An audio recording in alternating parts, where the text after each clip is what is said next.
was Mark Ironside. 29th, 18.9 adrift was Michael Evans. 30th was Mark Parrott, just 0.9 back on Michael Evans. And then other finishers, 31, Mikhail Dukupel. 32nd, Darren Cooper. 33rd, Brian McCormack. 34th, Jamie Williams. 35th, Nick Anderson. 36th, Raul Torres Martinez. And 37th was Jim Hodson. Fastest past the grandstand through the whole race was Josh Brooks at 160 miles per hour. I think the quickest out there at Sulby from memory was 169.9 by three of the riders. So bit of a damp patch down there where the champagne is still there. That'll soak away, soon burn off with the increasing warmth of the day here on the Isle of Man. Gorgeous conditions, hardly a breath of wind, and a little thin layer of cloud, but plenty of blue up there. And already we've got the sidecars coming up onto the Glencrutchery Road ready for their practice session. But we're going to head downstairs from the tower to the press conference and say good afternoon to Chris Boyd. Yes, good afternoon and welcome to the Podium press conference for the Monster Energy Supersport TT Race 1. Our podium today in third place, Trooper Triumph by Smith's Racing, Peter Hickman. Our runner-up for Silicon Engineering, Kawasaki, Dean Harrison, and our winner, MD Racing Honda's Michael Dunlop. Let's go to Peter first, and that developed into a right ding-dong between you and James Hillier for the podium. Yeah, it certainly did. First of all, just a thanks to the Smiths team. We've had a few problems this week and last week with the old little Triumph, but she's running sweet now, so big thanks to the boys. You know, they've been working really, really hard. So, but yeah, the race, I got away okay. Usual style, a bit too steady at the start, but I'm happy enough. The bike was working really well. We made some changes because I've not done that many laps on it this last week. So, made a couple of changes and they seemed to work. And I was happy with how the bike was handling. And I managed to pull a gap on James at one point of about 4 seconds or so. And I thought, I will be all right. I'm just pulling away. And then I made a bit of a mistake. I came into the pits and actually couldn't remember which button was the pit limiter. So rather than like have a 30-second penalty, I just kind of rolled and just to try and figure out which button it was. I eventually found it, but I was halfway down pit lane by then, so I lost a bit. And when we came out, we were equal. And I thought, that's all right. I'll just get my head down again and see if we can pull away. And it ended up going the other way. James ended up pulling up on me, but yeah, that last kind of lap and a half, especially, I really got my head down as hard as I could, and yeah, especially the last half a lap. There was unfortunately an accident up on the mountain. I hope the rider's okay. I don't know who it was, but I had to roll right off just before the veranda, and so it's a difficult situation when you're in that, because I knew there was my last two boards said +0, -0, so I knew he was right there, and he obviously would have been having the same. It's really difficult to judge just how much to roll off, to not lose too much, and fingers crossed we kind of went through at a similar speed. I was back to like second or third gear instead of fifth, so you lose quite a lot. And yeah, I knew when I come out of the bungalow it was still +0, -0, so yeah, it was going to be close all the way to the end, and luckily I managed to just pip him. And with all that effort at the end, you actually closed to within 0.2 of a second of Dean for second place. I didn't know that. I should have braked a bit later. He can thank his mate Lee Johnston for that. I caught Lee going into Governor's Dip, but nah, it was good. You know, I'm really happy with how the bike's working, and yeah, just mint.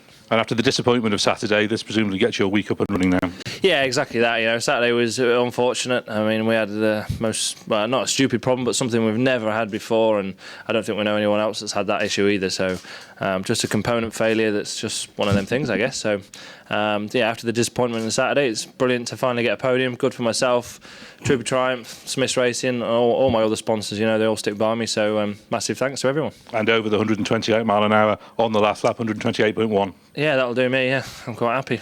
Not bad for a big lad on a little bike, eh?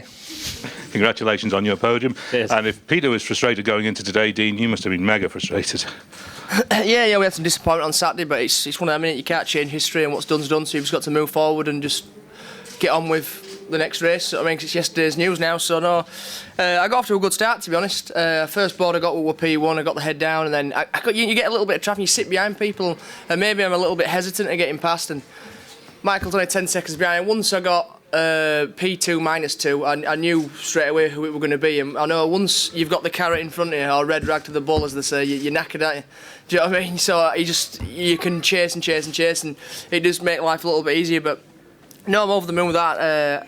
I thought I had a comfortable second. I got P2 +20 on lap 3, to be honest. So I had a 20-second lead of, well, Peter or James. So I just sort of sat in a specific room. I slowed down a lot as well for the incident on the mountain. But no, massive thanks to the team. We went into this race today with an engine we'd never run this week. So it went really well. So we'll have to make some changes and have another go on Wednesday. Well, it's right there because you and Michael were both on lap record pace in the early part of the race. Yeah, no, say exactly. To be honest, I didn't think I had the pace in the 600. I didn't think I'm more comfortable on my big bikes, to be honest. And I didn't think I was going to be able to do nearly 129 or 128 something on a 600. I just didn't think it were in there. But the conditions are just good out there, and I just got the head down from the start and started reeling people in. I feel a little confident. I don't even feel like I've ridden the bike. I'm a bit normal. I get off the bike, man. I feel a bit tired. Not at all. I'm really pumped, ready for the Superstock race now, and I can just throw out every little bit of energy I've got into that, to be honest, and try and make amends. Super well done on your podium finish. And Michael, it was almost a rerun of Saturday. The early boards would have shown you that Dean was leading. Yeah, no, Dean's riding fantastic. You can't take it away from him. So, you know what I mean? I knew Dean was going to be out the blocks quick. He's out the blocks quick on Saturday, and I just got my head down. Me and Pete is the same sort of problem, but I think he's lucky enough has his height, mine's width. So I have to get squashed into 600 where he has to get squashed in because he's tall. I just squash in because I'm fat. So it's a long old stint for me trying to get everything squashed into one wee seat and keep plugging. But the bike went well, real good. We made a few changes, bits and pieces. As I said, the whole week, probably the same for the lads as well. The 600 hasn't really got much running really, and you're sort of going in today as a bit of a just going for it, just sort of thing, you know. But no, I'm happy. It's 600's working well, and thanks to the boys. And say Carl arrived this morning too, a sponsor of mine, and John's at home as well. Listen to the radio, so thanks to the lads. And you say about the width, but really you've put a lot of work into your fitness over the winter, haven't you? Aye, but you can't take bones out of you, so it's you might take a bit of fatness off you, but you still got big hips. So, but no, look. We played out, you know, the race was good, you know, the boys riding hard, so, you know, you can't take any credit from anybody, you know, I mean, they're all riding to a hard level this week, so. It showed on lap 2, 17 minutes 31.3, 129.197.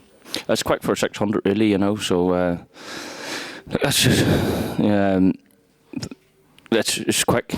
Because that bugger beside me is he started to push, so that's how the lap records are going. You know, Dean's pushing. We're all pushing. You know, I mean, Peter's pushing. You know, I mean, the really pace does get hot, and when the sun's out, you know, everybody's up in the game, and everybody's on good bikes now. Everybody's prepped their bikes. You know, all the 600s are good, all the stock bikes are good, all the shooter bikes is good, and it's just whatever way the weather is in the day, everybody has to up the game. And it was pre-planned, presumably, to do a tyre change. Was it at the pit stop? We've been just pushing this week. We've had a slight couple of things we needed to change, and we just thought we'd maybe just shove one in just in case. So yeah, it worked all right. Big Justin done a fantastic job. The whole boys in the pit stop done a fantastic job, and worked out all right. And then after that pit stop, you were able to just spot Dean and just sit behind him for the whole. I just got out with Dean and was happy enough sitting behind him. He was riding nice. I could follow him, and actually it was pretty chilly in behind him, so I enjoyed it because every time you got out into the bit of the wind, it got very hot. So I sat in there, it was nice and cool. So he gave me a bit of a drag along, and as I said, once we left the pits together, and it was Dean was riding lovely, so I was able to just sit in with him and just cruise around with him, really, you know, and not go out of shape or anything. And obviously teaming up again with Simon Buckmaster and PTR, who you did hold the record with from way back in 2013. Yeah, Stu's played a big part. He's come over and helped us a lot with our, you know, electronics and bits and pieces and every way in form, you know. So Stu's done a fantastic job for us. So thanks to the lads again. As I say, it's our own team's worked really hard. Everybody in the team, you know, I mean, it's not just a person. It's the whole team has worked hard, and it's nice to win again on my own bike. So. Yeah, how much does that mean to go down as a win for MD Racing? Yeah, you know, we've won a brave few of them, you know, under my own banner. So the boys don't get much credit, you know, because they're not a factory team as such. But the boys work as hard as anybody else. They're fantastic lads, and can't ask enough from them. And it's a 7th Supersport win, and obviously a double already at TT18. How much further can you go? Look, I just want to ride my motorbike. That's all I want to do. You know what I mean? It's you know, ride my motorbike. These guys are riding well, and I'm enjoying riding with them. So just keep going, and look, so it's like a wheelbar. It's in front of you. What will be will be. Big hopes for this afternoon, though. We'll see. We'll keep pushing. That's what the plan is. Many congratulations. Our podium in this Monster Energy Supersport TT Race 1. In third place, Peter Hickman. Our runner-up, Dean Harrison. And now a 17 times TT winner, Michael Dunlop.